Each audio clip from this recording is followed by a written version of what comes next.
The sink was still running when my father said it. Water slapping porcelain. My mother counting bills at the table like a metronome. You eat when you earn, he said, not looking at me. Otherwise you're stealing. I was 13. My stomach folded in on itself, a slow, quiet collapse. Hunger had become background noise by then. Like the fridge hum I wasn't allowed to open.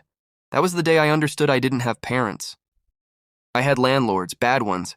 Before that, there were fragments that passed for warmth. A hand on the back when I brought home grades. A birthday cake shared with neighbors so it looked generous without costing much. I believed those scraps meant love. I mistook performance for care. Then the rules changed, quietly, no announcement. Just subtraction. Meals disappeared first. We're tightening up, my mother said, eyes never leaving her ledger. My father nodded like a judge. If I asked for food, they asked for money. If I said I didn't have any, they shrugged. You'll figure it out, my father said. People do. I did figure it out. I learned how long a body can run on nothing. I learned how to drink water slowly so it feels like fullness. I learned how to lie at school so no one would notice the way my hands shook. At 15, they upgraded the cruelty. Rent. They slid a handwritten note across the table. Monthly amount, due date, pen indentations heavy, practiced. You're old enough, my mother said. Everyone pays their way. I stared at the paper and felt something go cold and precise inside me. Not anger, focus. I didn't argue. I didn't cry. I nodded like a good tenant. That night, I counted every moment of neglect like evidence, because that's what it was now, evidence. The signs had been there all along. No groceries with my name in mind. Doors locked. School lunches forgotten. Jokes to relatives about how I was independent. Independence was their favorite word for abandonment.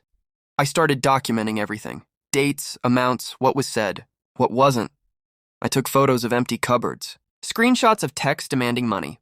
I kept my grades steady. I stayed clean. I became invisible and observant. Hunger sharpens memory. It also sharpens patience. I made one call, then another. I told the truth calmly without decoration. Facts only. I let the silence do the heavy lifting. When asked why I waited, I said I needed it to be clear. It was clear. The day they came, my parents were smiling. They always smiled for outsiders. My mother offered coffee. My father told jokes. I sat on the couch and answered questions like a witness who knows the verdict is already written. They asked about meals.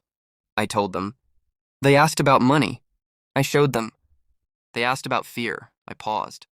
Then I said, I stopped being afraid when I realized they needed me quiet. The house changed temperature after that.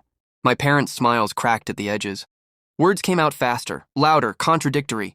They tripped over their own stories. When the worker turned to them and said, We'll be taking this further, my father finally looked at me. I met his eyes, calm, starved, ready. The confrontation came later, when they realized what I'd done. No yelling. Just the sound of doors closing and opening too hard. You ruined us, my mother said, voice thin. I shook my head. You documented yourselves. They lost more than they expected. The story didn't stay in the house. It moved, school, family, employers, their favorite audience. Turns out extortion doesn't age well when the victim keeps receipts. I was placed somewhere quiet. There was food there, real food. The first night I ate until my hands stopped shaking. I cried once, privately, then never again for them. Months passed. Consequences stacked. Mandatory classes, investigations, strained smiles at forced apologies. I watched from a distance and felt nothing like guilt. Relief has a shape. It's the space where fear used to live. I think about that sink sometimes. The running water. The way my father spoke like hunger was a moral failure. I replay it not with pain but clarity. That moment built me. They wanted rent. I charged them the truth. I didn't scream. I didn't beg. I waited. I planned. I told the story exactly as it happened and let the system do what systems do when the facts are clean. This is my confession. Not of revenge, but of restraint. I survived them. Then I ended the lease.